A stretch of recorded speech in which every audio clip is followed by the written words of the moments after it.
యో సూర్యదేవా ఏంది ఎండ్ల మమ్మల్ని బతకమంటావా సావమంటావా? సావండి. నీకు మా మీద ఇంత పగ? నాకు ఎవరి మీద పగ ఉండదు నాయనా, నా ధర్మం నేను నిర్వర్తిస్తున్నాను. ఏది నీ ధర్మమో మమ్మల్ని చంపేసేదా? మరి మీరు చెట్లను చంపేసినప్పుడు ఈ ధర్మం ఎక్కడికి పోయింది నాయనా? అట్లా నాకు తెలుసు. ఈ ఎండకి తలకి తోట్లు పడుతున్నాయి. మీరు వాడి ఏసీల వల్ల ఓజన పరకి ఎప్పుడో తూట్లు పడింది నాయనా.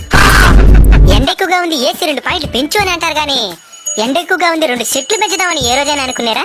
అంటే అది చెరువులు కూడా ఎండిపోతున్నాయి స్వామి. నీళ్లుండాల్సిన చెరువులో నిలువెత్తి బోడాలుంటే ఎవరేం చేస్తారు నాయనా?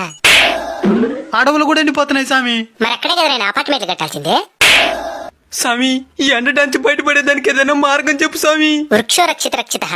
చెట్లను మీరు కాపాడితే అవి మిమ్మల్ని కాపాడతాయి. తప్పకుండా నాటి కాపాడుతాం స్వామి. స్వామి ఇంక మిఠాని ఈ ఎండలు తగ్గినా?